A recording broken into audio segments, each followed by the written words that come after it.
pretty much everything that I saw when I was a female presenting person and was like, hey, that's not fair. I'm seeing now from the other side.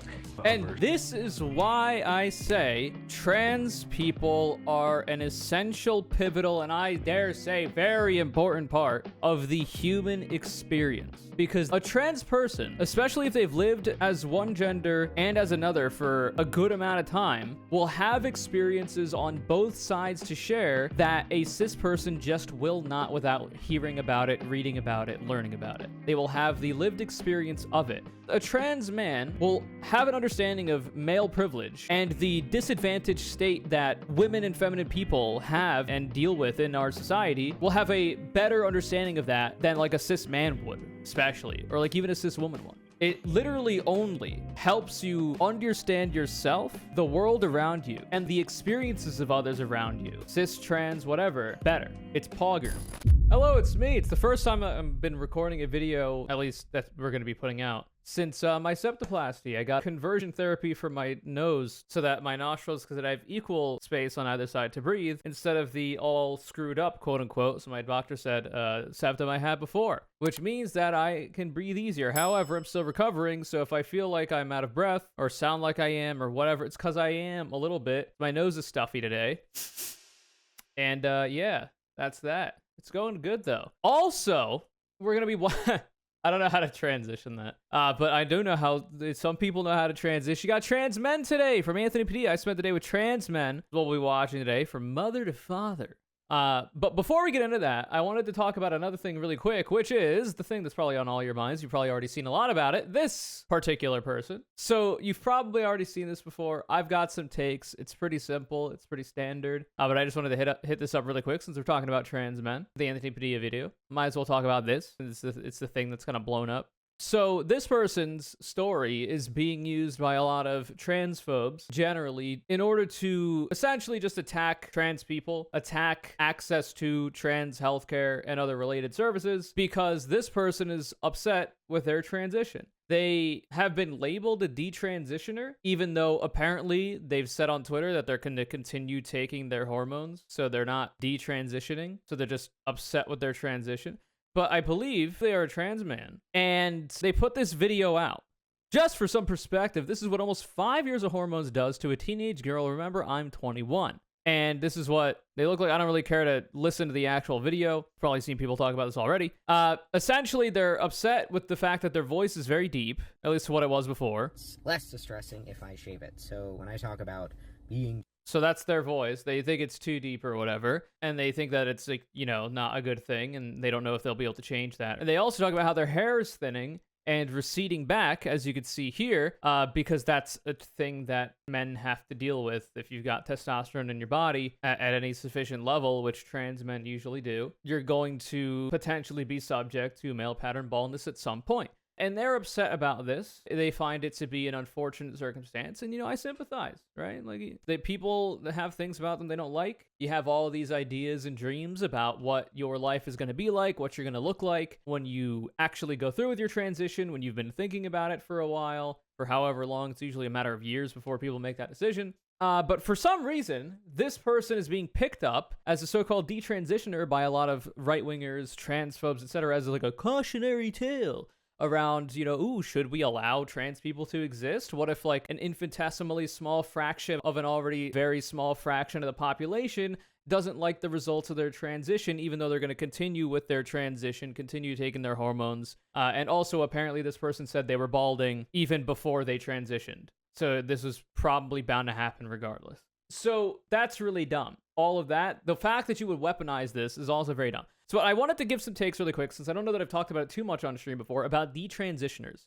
First and foremost, detransitioners deserve just as much respect and sympathy as trans people do. That's just a general policy, right? Because they're just people living their lives. Detransitioners are within the umbrella of the overall trans experience because they were previously trans by definition. And they have certain, you know, needs, wants, desires, and need access to certain things that even trans people do.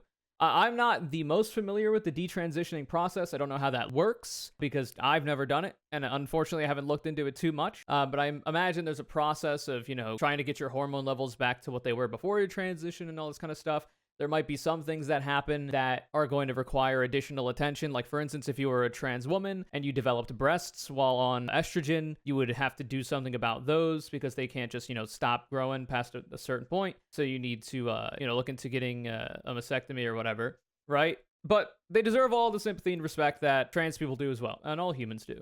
The problem is, unfortunately, that for certain people who are so-called detransitioners, they either decide to get coerced into or are unwillingly weaponized by right-wingers, by transphobes, by people who don't think trans people should exist, and they are used in that way as, like I said before, a cautionary tale, which is very cringe and dumb. The majority of people that detransition do so essentially under duress. They do so not for their own active decision-making, but because they don't have the finances to continue their transition, because they lose access to their healthcare through whatever means. Either they don't have access to the healthcare at their doctors anymore, or they have to find another doctor, or there are laws passed that make their care illegal and their existence illegal, or their parents get in the way. It is incredibly rare that people detransition, and it's incredibly rare that people detransition by choice. It's usually they would want to continue their transition if they could, but they can't, right? The regret rate for transitioning and for the surgeries related to it, so top surgery, bottom surgery, are incredibly fucking low. Incredibly low. Things like hip replacements and knee replacements actually often have greater regret rates than gender-related surgeries do.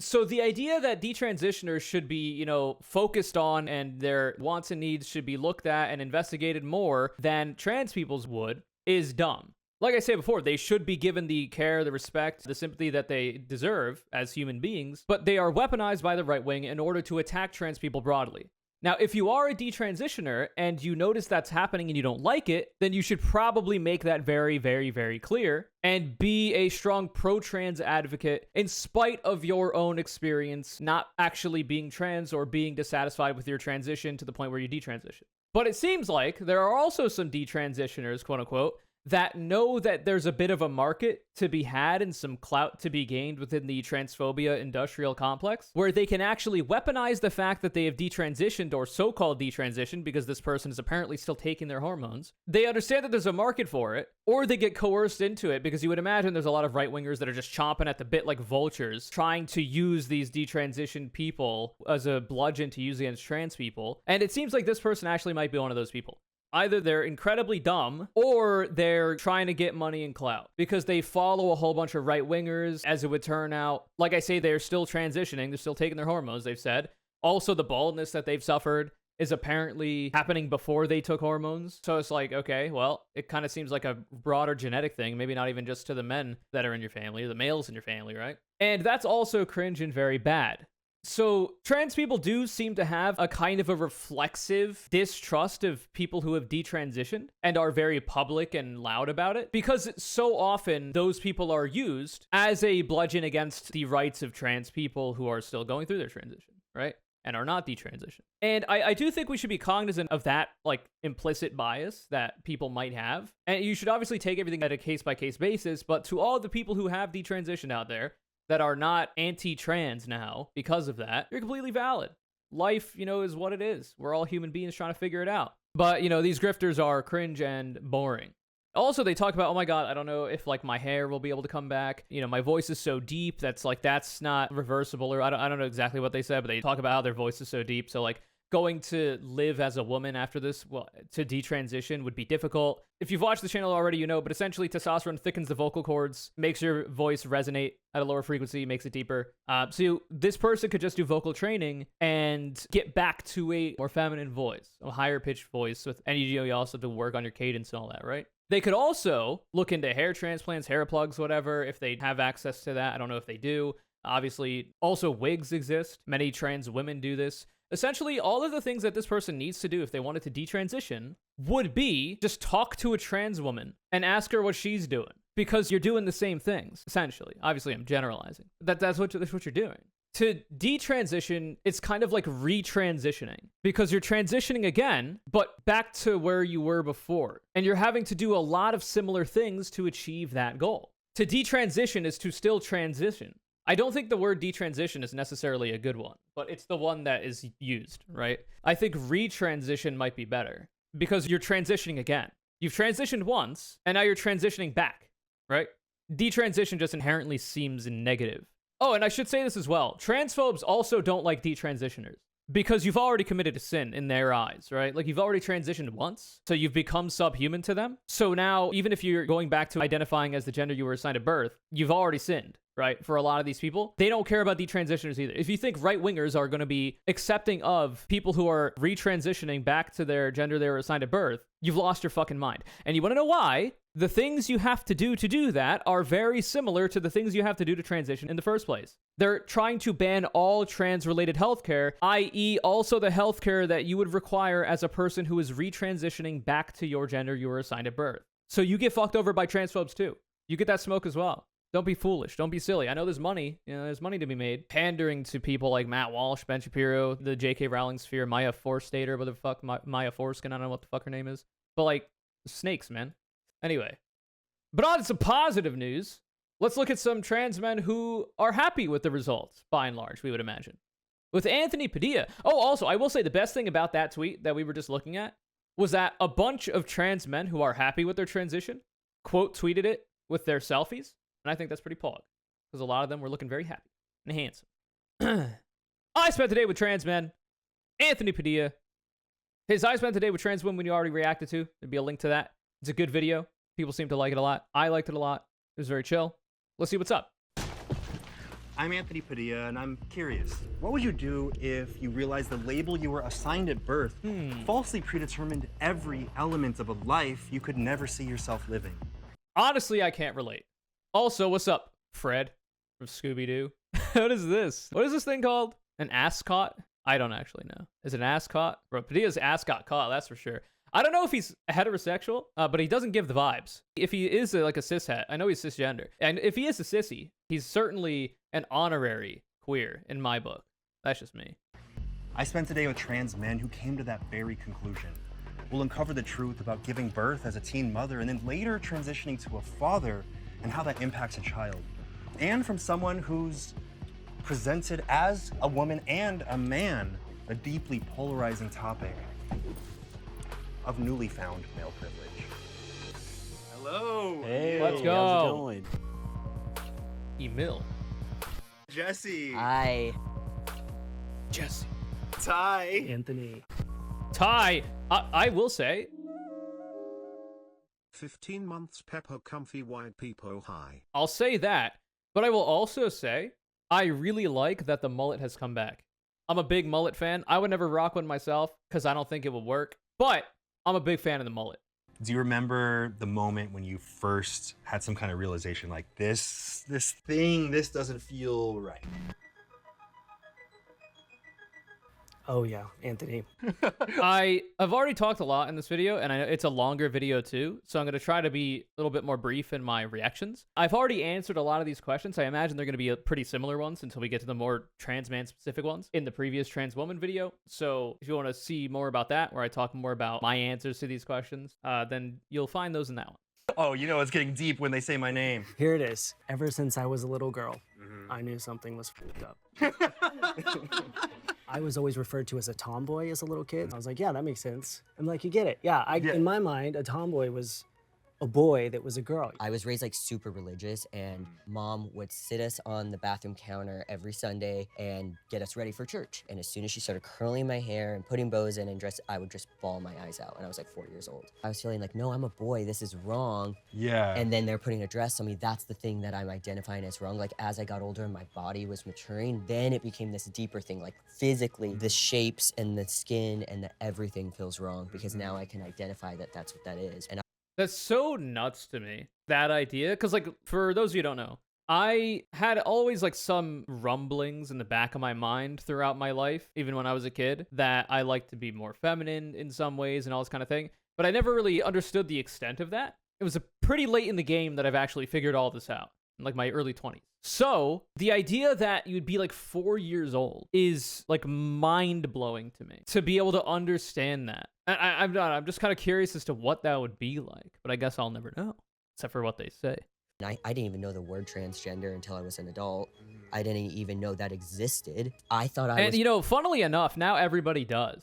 Whether they like it or not, for the conservatives and the transphobes out there, not only has acceptance of trans people been going up as time goes on, and therefore an understanding that trans people exist is going up as time has gone on, the war that conservatives have been waging is kind of a gambit. Because if they're not successful in eradicating trans people from existence, which is what the ultimate goal is, that's what they want. They've been pretty, explicit about it. They have actually injected the idea that trans people exist in some capacity into the broader, public zeitgeist, to the point where you imagine there are so many young people that might not have otherwise heard about the fact that you could be trans, you could be gender nonconforming, you could be whatever, but now hear it all the goddamn time because it's on the news all the time. Politicians are talking about it all the time. It's kind of a gambit. Listen, all publicity is good publicity, but only to a point where, institutional power gets involved. So we'll see how that plays out. Perhaps one day I will cease to exist, but I don't think so. Like the 6th or 7th grade. Our teacher comes in and says, "Hey everyone, we're gonna learn about puberty today. All the guys stay here and all the girls are gonna leave and go to another room." So I stayed there. I was like, okay, I'm ready. Let's hear about, whatever this puberty. The hell is about. puberty? I've never heard of that. What are you still doing here? You should have been gone with all the other girls. I ended up going to the room with the girls. We watched some, cheesy 90s video about what happens, when females have puberty and all that. Honestly, my first thought was, this is terrible. There are women? There are women that exist? What? Sorry. It's a boys' night, frankly. And because I am on the spectrum of gender fluid, I'm here. What's up, boys? I am one of you for this moment in time. This is terrible. This is a terrible thing. You know what? It's not even real. It's not even real. This type of thing does not happen. Absolutely. I thought everyone was just making stuff up. I'm making stuff up. And I remember even making a comment to my friend y'all are gonna have periods. Dumbass. There was such a disconnect between, again, how people viewed me versus how I viewed myself. In school, they would have us line up in a boys' line and a girls' line to go to the bathroom. I refused to line up with the girls. And eventually it got to the point where this was an everyday thing, and my parents Imagine you got in trouble for that. It was cute, but it's time to be real. I am a girl, and I have to function like one. And so when that happened, I was like, okay, well, I have a crush on one of my friends who's a girl, but boys date girls, so what's going on there? Me not realizing the weight of the fact that I had just came out. So I'm just like, no, never mind. I had no idea how bad all this stuff was that I was feeling. It was tough. I mean, it definitely took a toll on me. That's what's nuts, too. I had a lot of anxiety. That's what's nuts, too. So, if you're a trans woman and you're heterosexual, and before you transitioned, you always, found men attractive, at the point you probably thought you were gay, right? Before you knew that you were trans. And then you go on to transition, and then you are still attracted to men. You're now heterosexual. Congratulations, you beat the gay allegations. But it's all still kind of the same thing. The way you engage with people is probably different, obviously. But generally speaking, the attraction is kind of the same, you would imagine, to an extent. But if you're a trans woman and a lesbian, that means you're attracted to women. And before you transitioned, you were a man, which made you heterosexual, so now you're gay. So that's also a similar process. Those examples, your sexuality is obviously changing with the fact that you are also changing as a person with your transition, but it's roughly the same. Whereas, okay, bear with me, let's say you're a trans man, right? And before you understood you were a man, you thought you were a lesbian. You were attracted to women, and at the time you thought you were a woman. Then you transition, trans man now, but now you're attracted to men, which can happen. Has happened. It's very interesting. It's an interesting process. It's an interesting understanding of one's own sexuality, what one finds attractive and interesting, and the qualities that people like and the people that they like. It's kind of cool to think about. And these are the conversations you can't have if you're a pussy, if you're a coward, if you're a little bitch the right wing, like conservatives, and you're not interested in investigating your sexuality, your gender identity, your identity broadly at all, or past what society deems as okay. God, you're doing trans math, yeah. Anyway, that's what I was talking about. The idea of your sexuality changing with your transition is also very interesting to me, because I think it has happened a little bit for me, but not really, because I've always been pansexual. I've always been like attracted to some elements. Primarily femininity was what I like. So usually women, because they're generally speaking the ones exhibiting the femininity the most, but I'm also fine with men as well, as long as they're sufficiently feminine. But I've actually started finding a little bit more masculine people attractive nowadays, but like not too much, okay? So all the men out there, don't get too excited. It's interesting how it changes. Maybe sexuality isn't binary. Yeah, maybe sexuality isn't set in stone either for a person. Maybe it's fluid sometimes. No way. Around the time that I started puberty, I developed facial tics. I think it was just generalized anxiety from all that, you know, suppressing everything, and then having that, the change of my body confirming that I don't have any choice in this situation. I'm stuck in this body, in this role, and it's gonna happen to me this way, whether I want it to or not. What do you think were some of the toughest parts about puberty and having to really face throughout that time? The periods are an obvious one, because that's like every month, and it's like a horror movie. It's blood, and it's, you know, you gotta deal with it. You can't write this stuff. What's the worst way to remind someone of what's going on down there? Just that is interesting. Yeah, holy shit. Send it Can you imagine, like, for a trans man who doesn't like the fact that they have a vagina to have a period every goddamn month? Holy shit. Jesus Christ. Like, for cis women, periods are already pretty traumatic, especially like when they first start happening. The way he says it, like, it's what's the worst way to remind you about that? Because, like, trans women, you don't have as much of that. But I guess, you know, testosterone makes your voice deeper and potentially recedes your hairline. So, you know, there's that. But then for trans men, well, if you don't like the fact that you have breasts, well, you know, you're likely to grow those going through puberty as the gender you were assigned at birth. Yeah. Trans people are just some of the strongest people out there. I'm saying it. I'm saying it. Some of the most actualized, strongest people out there. Because, goddamn, it's a battlefield of life. Puberty hit, and that was probably one of the hardest times of my entire life. Even when I got my period, I didn't tell once old, because to me it literally felt like the worst punishment God could have given me. Like, did you try to? As a trans woman, I'm so fucking glad I'm physically incapable of getting periods. Yeah, holy shit. Though you would imagine there are some trans women out there that like wish they could, because like it would be very on gender for them. But you would imagine for the majority, it's like, yeah, well, for all the other bullshit I've had to put up with as a trans woman, at least I don't have to deal with that. Justify why God was doing this to you? Yeah, I think I thought like, oh, because I had crushes on girls and stuff. I was raised so Catholic. Like, we went to these like churches where you gave confession on stage in front of people. I would like remember thinking like, oh my God, hell's gonna hurt. Hey, religious trauma, let's go. Better not eat the cookies out of the cookie jar or you're gonna burn in hell for eternity, little Jimmy. God and the devil's watching you, brother, man.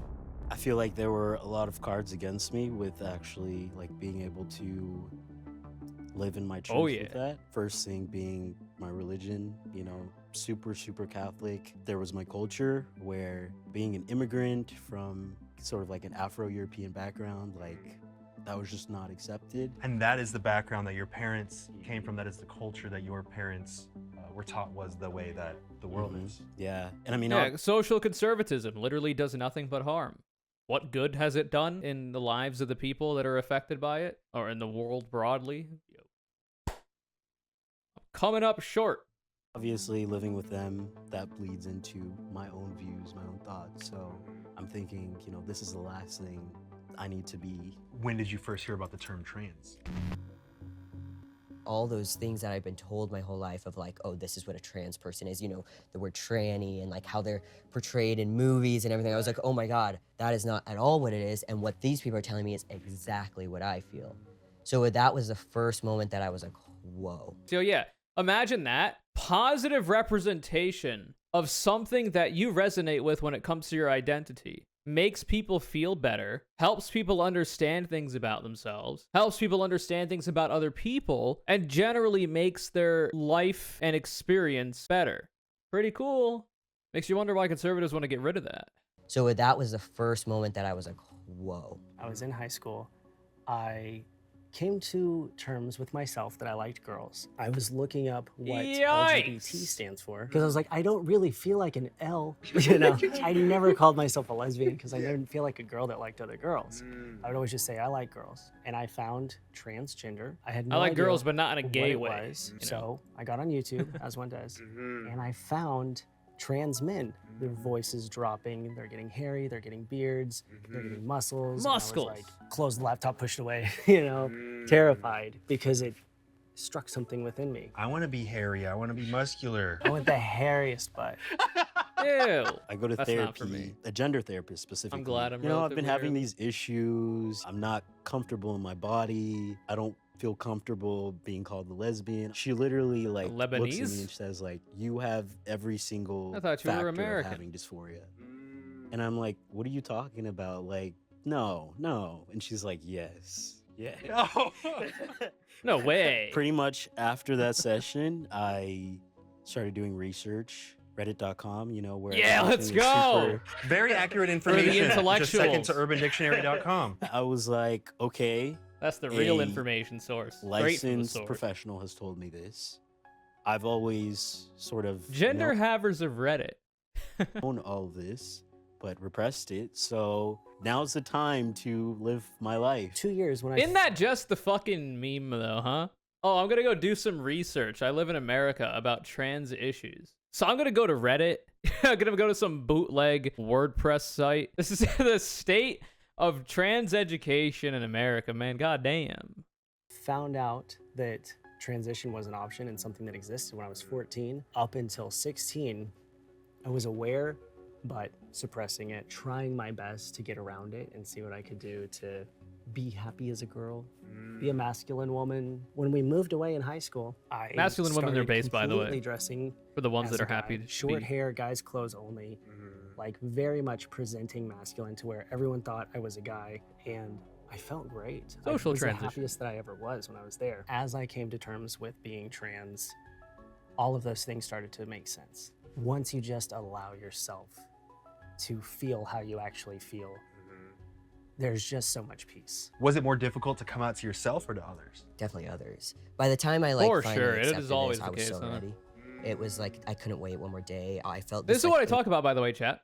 When you think about like coming out to people, you've been thinking about this, about yourself for a long time, a matter of years, decades even sometimes. You've been like, okay, no, I'm not actually a woman, I'm a trans man. But you haven't told anybody about that. That's just a thing you've been thinking in your head. And it's also a way you've been seeing yourself in your head. But everybody else around you has been seeing you as the you that you show them, essentially. As much information as they can get from seeing you and talking to you is what they know about you. So they know you, in this instance, as like, oh, this is this woman that I know or whatever. Or like, this is my daughter. And they think of you that way for years, decades. And then when you finally come out to them, you are essentially telling them a contradiction of what they thought they understood about you for that length of time. So you already get it. Like, you're already all there. You're like, okay, that's me. I'm a trans man. I'm vibing. And all of this new information you're giving them is new to them, but it's not new to you. And you have to understand that. There's a certain amount of time that is going to take a lot of people, and obviously it's going to vary, to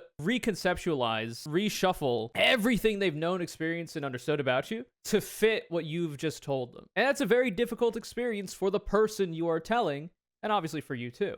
So I think it's just good to be aware of that because it can help you conceptualize, like kind of understand some of their reactions. If you can understand that they're reacting in good faith. If they do anything that's like kind of out of pocket or untoward, it might not be on purpose. They might have fucked up. They might not have got it. They might have had to take time to figure it out. And I think it's fine to give people that time. Now, obviously, there's thresholds to this. If it seems like they're not acting in good faith, well, then there you go. You've got your answer as to why they're acting that way. But these are just things you have to worry about. And I like to talk about that often because I just think it's very important. I came out in the kind of an interesting way because I just decided I wasn't going to tell anybody. I was just going to do it on my own. I just posted it on Instagram. And I mean, within Easy 20 minutes, clap. my phone started ringing. Every sibling, they were not happy. It was like, why didn't you tell us? How did I have to find out this way? And I was like, it wasn't for you. It was for me. And this is exactly why I did it. Coming out to my Easy parents clap. was the hardest thing I've ever done in my life. I craft this. Also, there's also a lot of the time people don't think that the people they're coming out to will be accepting. You have to understand that too. It's like, oh, why didn't you tell me? Why didn't you tell me? And it's like, if you did tell them beforehand, they might have like tried to pressure you to not make that post in that specific case or whatever, right? Or like been bad to you. It's a difficult thing. Text message up for a couple weeks, was thinking, okay, when I come out to them, I'm gonna get disowned. I'm gonna have to find housing somewhere else. Like, I drove short while away to this park where I felt like 100% safe. Like, and I sent this long text message. I had my car packed up with every single belonging I ever owned. So this is smart. It's unfortunate and sad, but this is very smart. Before you come out to people, you have to have essentially contingency plans, because this is the world we exist in. The way this person is doing it is very smart. A lot of people will ask me, Connor, oh my God, how do I come out to my parents? How do I come out to these people? Blah, blah, blah, blah. The thing I always respond with was like, well, I can't really tell you because I don't really know the context of your situation. Because I'm a streamer, I don't really need to know that information. But what you need to do first and foremost is prioritize your safety. Your safety is the first thing that you should be thinking about when it comes to, oh, I want to come out to XYZ, especially if you're coming out to people who you are dependent upon, like your parents. If you are dependent on your parents for housing or for financial assistance or whatever it is, and you think that those people might make your life like magnitudes more difficult by kicking you out of the house or making your living situation a living hell, all this kind of shit, it might be wise, unfortunately, if you're like younger, to wait until you can live on your own or have the capacity to make the decision to live on your own before coming out, right?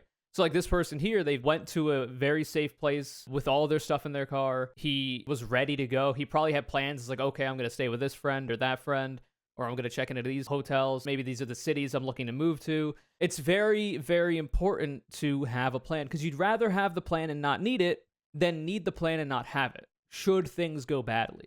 But that's just the world we live in. In the future, hopefully, you can just come out to people and be like, yo, pretty sure I've been thinking about this for years. I'm actually a man, bruh. And they'll be like, okay, cool. You want to play Fortnite? It's very important. And if you are in the position where you can't do everything that this person whose experience we're talking about right now can do, those are the decisions you have to make. It might be safer to stay closeted for a little bit. But like, these are contextual things you have to figure out. Like, if you understand, like if you've heard your parents talk about the fact that they hate trans people or whatever, well, then you probably are going to want to chill for a little bit. Lay low, play the waiting game, try to put the pieces to the puzzle together and get the plans in motion beforehand. So just in case you have to, you can evacuate, you could vent out of there, but You were prepared to never have to go back if they never wanted to see you again. Yeah, unfortunately. After a grueling 10 minutes of waiting to see the response, Which felt like an eternity. literally, they responded back to me and they said, hey, we may not understand this, but we love you. nice. Let's talk when we get home. And I was like, oh, I'm going home today. Let's The first go. person I came out to was my mom on accident. How does that happen? Uh-oh. We're in the car, and somehow the conversation came up about trans people. Mm-hmm. And I said, well, I've been watching these guys on YouTube, and it's amazing. They go on testosterone, they look great, they have muscles, they have a deep voice, and it happens so quickly, and you'd never know. And she's like, oh, is that what you want to do? And I was like, Yeah, I was gonna say, like, okay, well, maybe there are better ways to bring that up, like that you've been watching these videos. Isn't it just bring like, oh my God, I've been watching these people and it's so sick. What the fuck? It's wicked. Like, for instance, you could have been like, if the issue of trans people comes up, like, oh, well, I have a friend, or oh, I have a person I met online who is a trans man, actually, and then he's shown me these videos of how, like, the transition process works, blah, blah, blah, blah, blah. Or like, oh, well, there's a content creator I enjoy watching who is a trans man and blah, blah, blah. Because, like, the first thought that you would imagine this mom's thing is like, okay, why are you watching all that? Like, what? So you got to give a reason before, like, anything else. Before they could think, give them the reason. wait, what? And I was like, yeah, I think I do. What does transitioning entail? It used to be a lot more methodical. You go on T for a year, top surgery. You continue T, and then maybe somewhere down the line, 10 years in, bottom surgery. Now, This is this is a very medicalized way to look at it too. Like, the way that it'd be like standardized like that. The idea that you could standardize trans healthcare in that way so that, like, the timeline for healthcare is the same for everybody is literally impossible, because everybody's different. There are some trans men that are okay with having a vagina. There are some trans men who are not. There are some trans men who are okay with having breasts. There are some that are not. For me, personally, I am a trans femme person. I have literally zero interest. I have less than zero interest in bottom surgery. So I'm fine with what I got. I'm quite happy with it, actually. So the idea like, oh, these things would be expected of you is just not necessary. Now, obviously, the option should be available, and these are going to be things that you talk about with your doctor, with the people that handle your gender-related stuff, and blah, blah, blah, blah, blah. But they should not be, like, necessary. And you shouldn't feel that they're necessary either. For me, it's been almost 10 years of testosterone. I haven't had any surgeries yet, but I want surgeries. A lot of people think transition as a whole, the entire process is go to the doctor's office. Yeah. Snip, snap, snip, snap, snip, snap. Easy clap. You have no idea the toll. And then you come out and a completely different new gender. But the reason that people would want to wait, there's a lot of reasons, I think. For me, a lot of it has to do Also, with... by the way, part of the reason why people think like, oh my God, little Jimmy says, oh, I'm a girl now, and then they immediately rush him to the ER, chop his cock and balls off, and then there you go. The reason why people think that, you would imagine, is usually just ignorance. Like they're just like silly, and they have like less than zero idea what the fuck they're talking about, and the only thing they can think of, like, oh, what is gender? Well, when I think of gender, I think of the genitalias I have. So obviously a trans person, the immediate thing that they do is they deal with that whole thing, right?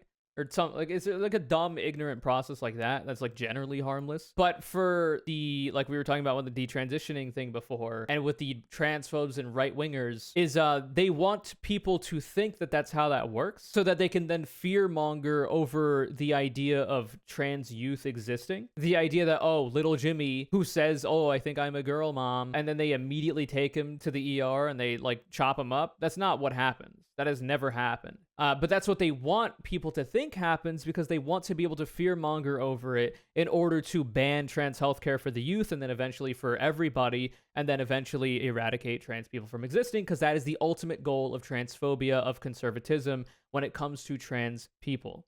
That's what it is. It works well with parents who want to have control over their kids too. Yeah, that too.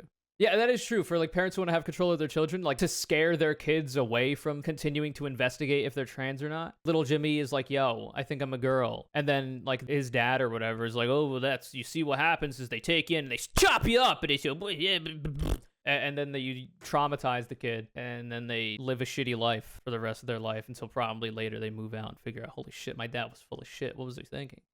You know? Surgery takes a big toll. You're going to be down for a while. Takes a lot of money, time, research. It's a big life decision. How often do you get asked about surgery? All the time, especially if it's someone I haven't seen in a while. And they're like, oh, Jesse, I saw you transition. I did get top surgery, though. I should say that. It's just like almost the tippy top, my nose, you see. And they straightened it out so I could breathe better. Sorry. This is a bad joke brought to you by the CWC broadcast, CONURE Entertainment Limited, free of charge. Sorry. Are you getting bottom surgery? People literally do that. I'll kind of laugh it off. It is very strange, too. Like, strangers would be like, oh, have you had the surgery? Have you had the surgery?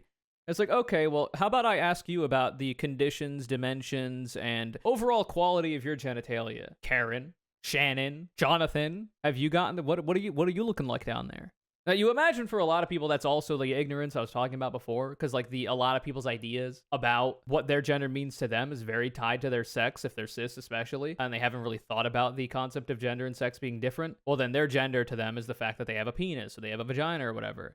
So then they immediately think, oh, so trans people, they want to deal with that immediately. So then they ask people, oh, have you done that yet? But it's completely inappropriate. What are you doing? What if I just walked up to cis people and started asking about their genitalia? That's what I said. It doesn't happen. What were some of the biggest things that really did make you realize, oh yeah, this is who I am, this is who I've always been? Once I was on T, that first year, I was probably the happiest I've ever been. Hell yeah. Just seeing myself change in all the ways that I had hoped Holy. I would. It's like he's taking buff off as a shit. mask and seeing yourself for the first time. Voice. It was Average like con one of the yourself. most affirming They're things probably in ever. here. Facial hair, He's probably in huge here. one. And starting to see like some muscle tone and stuff, and like even in my neck and my face, I was like, it was just like the best feeling. Oh in the yeah, world. the way, like even without, don't even have to work out. Changing your hormones, actually, like I said this before, if we could do this, if we could somehow simulate it, like completely reversibly, like just put people on like the hormones that they don't currently have and just have them experience the changes that happen, I'm pretty sure everybody who's undergone that experiment, I'm pretty sure all of those people's like conceptions of gender would completely fall apart, would completely shatter. Or rather their conceptions of like gender and sex and them being tied, right? if you could like so easily just put like a person who's like, no, I'm a man, and then you put them on estrogen for a while and a T blocker, things start to change. And also your mental can start to change too. The people you find attractive, the things you like to do, the way you like to be seen by society, they could also have some changes for that too, which is interesting.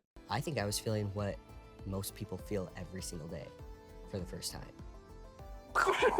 Is that the hormones going in your legs? Yes. It's like a stim Came out pack. to my parents, and then like I don't know, like a month after, I started hormones. Your parents were like, whoa, Yeah, Whiplash. I mean, they were like, we're going! This time, there was a lot of it's for apprehension on real. their end. Yeah. Because when I had come out to them, they didn't even know I was queer.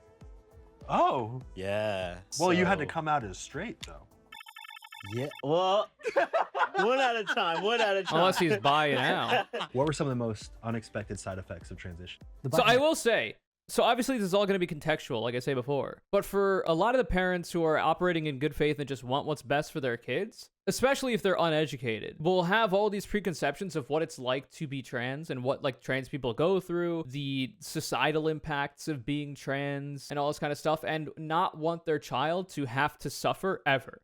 Because no parent, if they're a good parent, wants their child to suffer. That's the last thing they want to have happen, because good parents live to give their children the best lives they possibly can, right? So when a parent learns that their child is trans, and they've thought of their child as not being trans this entire time, like I talked about before, and I was like, okay, well now I gotta reshuffle everything in my mind and like recontextualize a lot of different things about the person I thought you were and like the future I thought you might have, they're probably going to know that there's going to be an amount of suffering involved with the entire process. Because that's incredibly possible, especially when it comes to social stuff. Or like, oh, well, what if my kid doesn't actually end up wanting that? And it's going to be, some stuff they have to do after that if they want to retransition back to the thing, blah, blah. It's so much work. And good parents just want to protect their kids. So some parents, not acting out of malice, might say certain things that are offensive or not kind about it, or like be super apprehensive about it. And if you can understand that your parents aren't being malicious about it, I'm just saying all this to maybe help give you a bit of empathy for what they are kind of like trying to go through in their heads about the whole situation and trying to figure it out, because good parents want what's best with their kids. So if there's potential for their kid to suffer, they're going to want to mitigate that as much as possible. And sometimes that can manifest in negative ways. So you gotta, if you notice that's happening and you have a good idea that they're not being like mean about it, then you talk to them about it.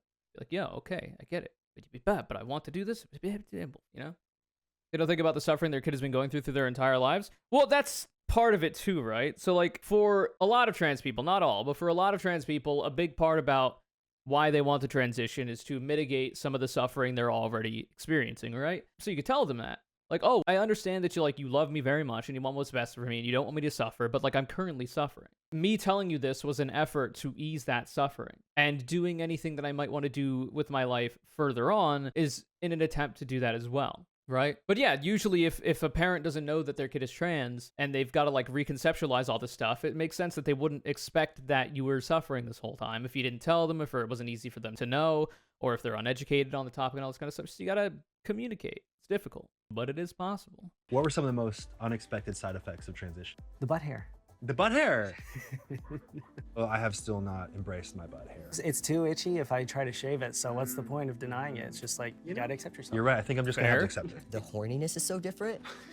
Like, as crazy as that sounds, like I do see why like there's that like classic thing that like all like men think about sex 100 times a day, because before testosterone I did not. How many more times a day do you think about sex than you did when you were a woman? Probably like 100 times more. 100 Goddamn. times more? Yeah, like I think about it all the time. I probably maybe once a day, maybe. Mm. And now it's like Horny literally all the juice. time. I still treat women with the utmost respect, and I would never hurt a woman. You're telling me that testosterone doesn't make somebody inherently misogynistic? I don't know about that one. In fact, I became more misogynistic after I started going on estrogens. You could be horny and treat people with respect at the know. same time? Right? That's what I'm saying. I'm experiencing every single thing they experience, and I still am a great guy. I got teased so bad in middle school, called like and all these lesbian slurs, when I was so scared for that to happen again that like I got a boyfriend. And I like did everything I was supposed to do. I dressed feminine, and I was like, I'm not dealing with that. And that was another thing. I like remember my sisters being like, why why don't you have sex with your boyfriend? And being like, oh, like, so I did that thinking that that was gonna help like show I'm straight and cis and all these things. And then I got pregnant. If puberty felt wrong, pregnancy was puberty on steroids. It wasn't until after I gave birth that like, then it really started hitting me why that was so miserable for me. I felt like I was dying. Like, I remember like my sister had been pregnant really close to me and she was like loving it. And I was like, I do not feel that. Do you think that part of the reason that your sisters were able to enjoy it was because it felt like, you know, part of the process to motherhood, to Yes. womanhood? And if I felt It's like a self-actualization. the right? opposite way, of course that felt so wrong for me. Like if you got any man and they were pregnant, they would feel so weird. How has seeing your journey shaped your child's perspective of gender and societal norms? As young as a baby, I started doing gender neutral parenting. The problem with that was that they were raised in a split home and they had so many family No. members that everyone else would undo what I was doing. They would come home from like their other parents' house with like Barbies and pink dresses and all these things. So then I had to almost step back a little bit and be like, I don't want to seem like the parent that's then trying to take these things from you. So by the time I came out as trans, they were very like not shocked, and it wasn't this like, oh my God, my parents going from a mom to a dad. They were kind of like, yeah, you've always been masculine. You've always been, I thought maybe non-binary or whatever it is. So this actually makes sense. Has your Kids are parenting pod. style evolved with I your will say, by the way, gender neutral parenting, very based. That doesn't mean that you dress your kid in only grays and only let them do gender neutral things. Some people might think that that's what gender neutral parenting is because they're thinking about what like cisgender parenting is, where you're forced as a boy to wear blue, to play with G.I. Joes, to get into sports, to do all this shit. Gender neutral parenting is not about force, it's about choice. You give your kid some gender neutral options when it comes to clothes, some, you know, feminine options when it comes to clothes, some masculine options when it comes to clothes, and your kid can decide to wear whatever they want, and then you kind of figure out what they gravitate toward more. When it comes to activities, you allow them to do some things that are unisex, some things that are for boys or for girls or whatever, and you see what they gravitate to, and through their choices, you allow them to figure out the person that they are. And in my view, that's the way all children should be raised. Because in my view, considering the definition of a gender being different from sex, your gender identity being how you identify, your gender identity is whatever it is, everybody is born gender neutral. Everybody is born non-binary. You might be born with a biological sex, because everybody is. However, in regards to how your biological sex interfaces with your gender, well, that could change. There could be a lot of things different there. So, until a human being has the intellectual capacity to understand what gender even is and how it's different from sex and all of the things that go along with that, they can't possibly have a gender identity. What I'm simply stating is that all conservatives and transphobes are non-binary because they very obviously don't have the intellectual capacity to understand what a gender identity is, so they don't have one. Because how could they? Thank you for coming to my TED Talk. Mother versus father, like, is there a different way that you parent? Maybe if someone was watching it from the outside, maybe they would see subtle differences. Yeah. But like I said, I've always felt like this brain was my brain. And I've asked Arlo this. I was like, did you notice a difference? And Arlo was like, no, you're exactly the same. Right. I've asked Arlo Arlo too. is a I've cool asked, name. like, do you ever miss having a mom? Like, now you have two dads. Not at all. You're the same to me. Like, you're the same parent. You're the same person. Your outside just matches your inside. Do you feel like you missed out on The kids will your be all childhood right. as a boy? Kids are all right. Definitely. You already feel like you go through a second puberty because of the hormones. 100%. Like, You I do. deal with everything like a 13, 14. Your voice started cracking? You name it, Yeah. it's there. We heard a I lot never about had the voice butthead. cracks. Get fucked. All you other voice crackers out there. Listen, critical support. I never had voice cracks. My voice just started getting deeper. And also, I think I kind of did like a pseudo kind of vocal training because I wanted to have a deeper voice when I was younger. So I would speak with a little bit of a deeper voice and with a different cadence that would make it deeper and bada bing, bada boom. Does your voice cause any dysphoria? Nope. Euphoria, actually. I'm a big fan of it. I didn't get that, but like, Lucky you. I like didn't get very hairy. Like some of my friends have like beards, and I'm like, Oh, this is also, my voice got deep very early on, too. I think probably helped along with the fact that I was also trying to make it deeper. Like, people have been telling me I had a radio voice since, like, as long as I can remember having a deeper voice. And here I am, finally doing something with it. Oh my god, you should be on radio, you should be on TV. Nowadays, they probably say, you should do a podcast. Well, I'm a streamer, so, I mean, yay. this is the most I can grow. A lot of people would be like, oh, you're so like immature, you act young, or like whatever. And it's like, I don't even care when people say that to me. It's like, because I'm finally getting to do things that like I never got to do. How important is it to you to be passable, for other people to see you as a man without you having to say anything? This is one thing that I cannot relate to. It's cool when it happens, and it's cool that it's the case, and it's cool that like HRT is making me more feminine without me really having to try, and that's like neat because I like to look that way, and it makes me look closer to what I like to look like, right? But when it comes to how people interface with me, because I am like gender fluid, non-binary, agender, whatever, and I use any pronouns, I get sirred, all good. I get mammed, all good. I don't really experience too much of that, but I also don't really, you know, interact with a lot of people, and I've not been dating like for the last 7 years because I've been Volcel. So all that kind of shit is a little bit different. I imagine like I try to go out, be dating or whatever, and I'm trying to like maybe in some certain circumstances with a certain person, I'm trying to be seen a certain way and it's not happening, then I kind of understand like that might happen then or whatever.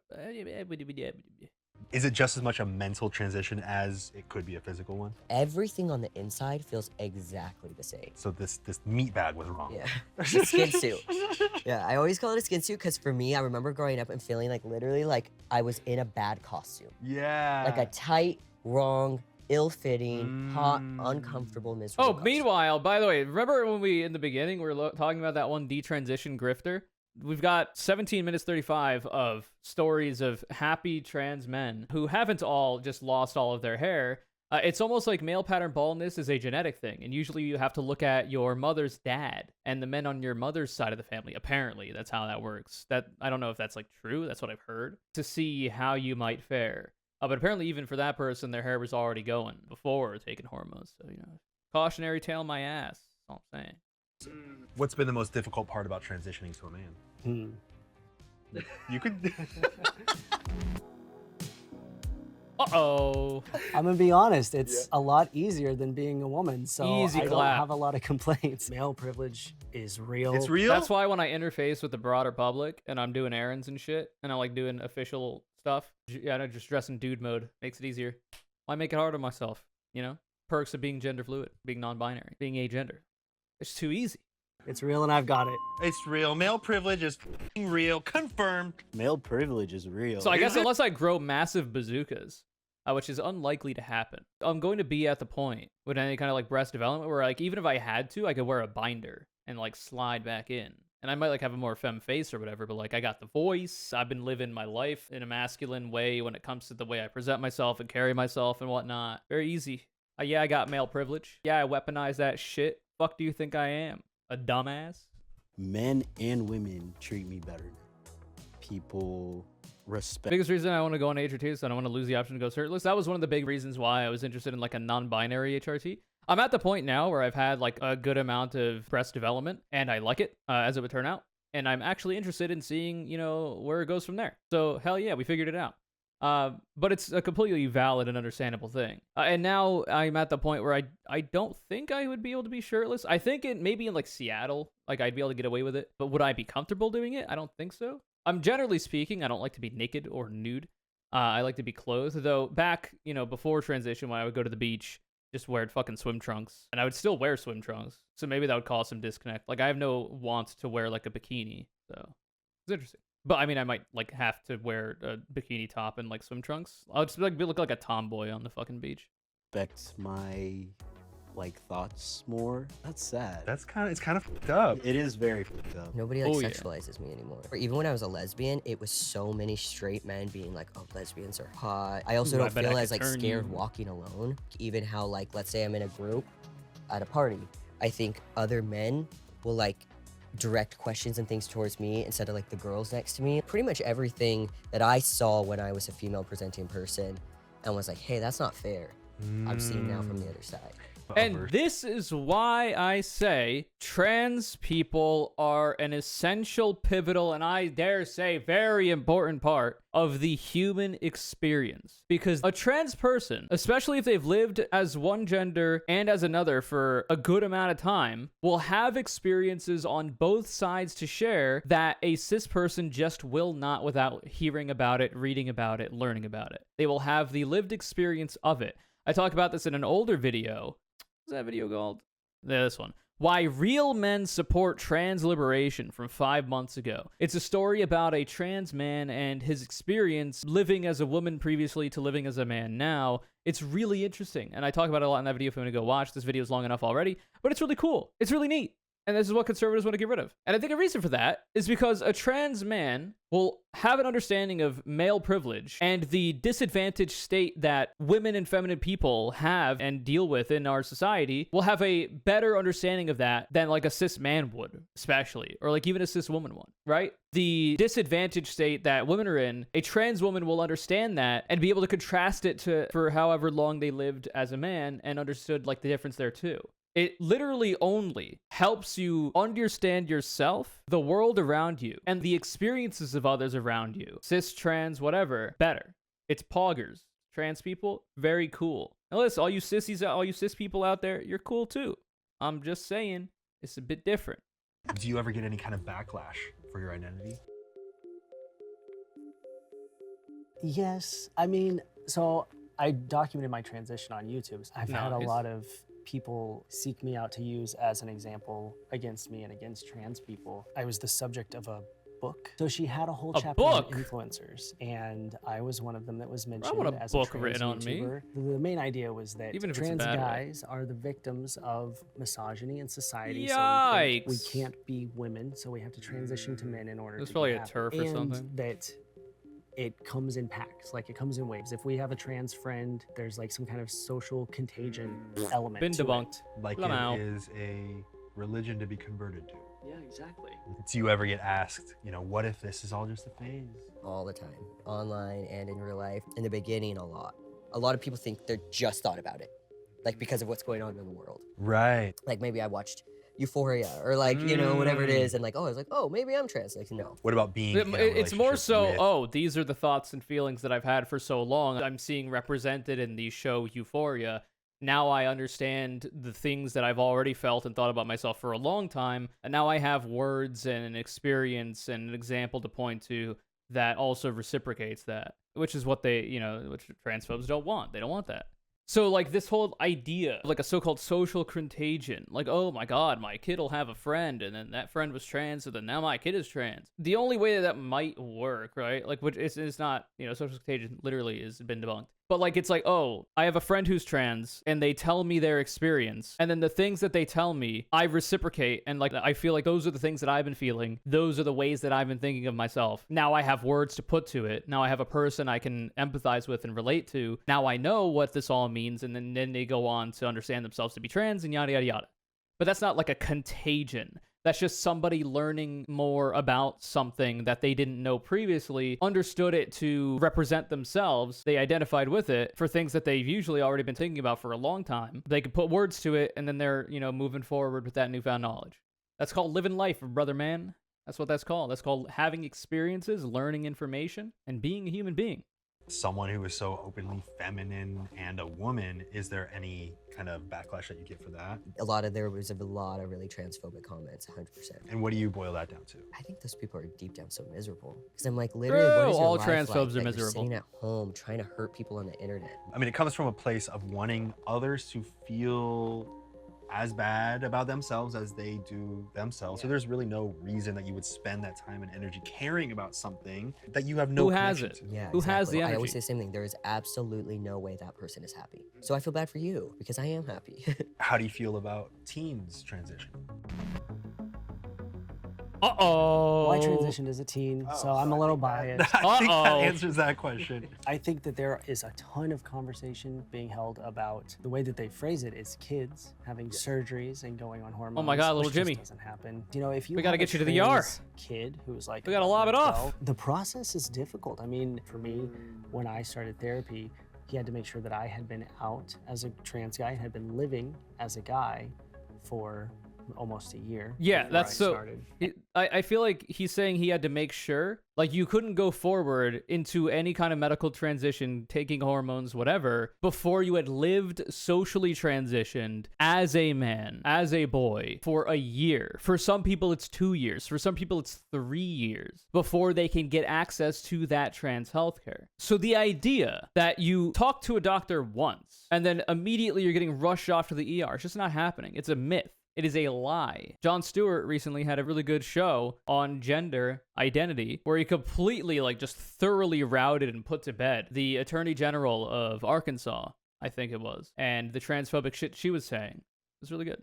And then after that, it was a referral to, you know, a hormone specialist. And You imagine, I don't know if we'll get to this, but I'm just making guesses on the bingo card. Also have to have a diagnosis of gender dysphoria, potentially from a licensed medical health care professional.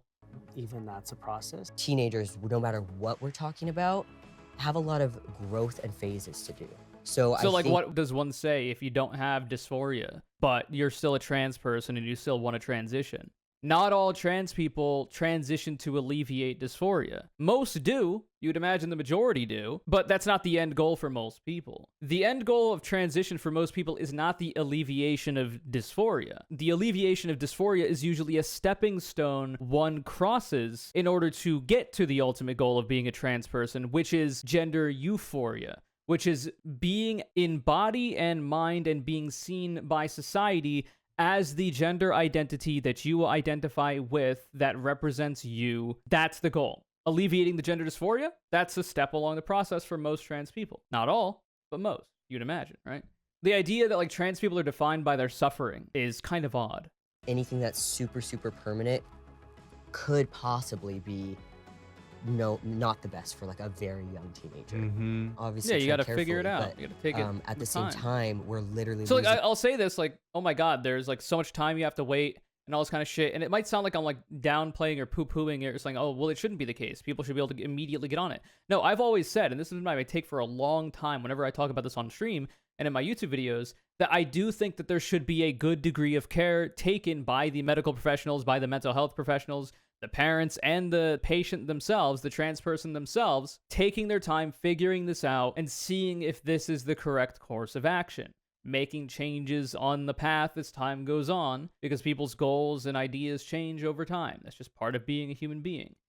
This has been my take for a long time. I do think when it comes to very young people, there should be a process to really help that person think of these things, give them information, give them examples of things that they can or cannot pursue and all this kind of stuff, and help them make the most informed decision about themselves as possible. Without pressure, without bias, just give them the info. And, you know, it is what it is. That's why puberty blockers exist. If you're a trans person and you're going through the puberty of the gender that you were assigned at birth, that's probably going to be terrible for you. Because, like, at that point, you're like, okay, well, that's going to make these changes to my body that I absolutely do not want. So then you get put on a puberty blocker that even cis people go on for precocious puberty. And you take time to figure it out. And then eventually, turns out you are trans. Okay, you go forward with your HRT from there and all this kind of shit. Turns out you find out, oh, I'm actually not trans. And then you get off the puberty blocker. You have a puberty then. Bada bing, bada boom, blammo, you're a human being. Kids to this, to not being able to transition and to not express themselves how they want to. So I do think there's ways for them to do that and kind of do it in maybe what I guess you could call baby steps.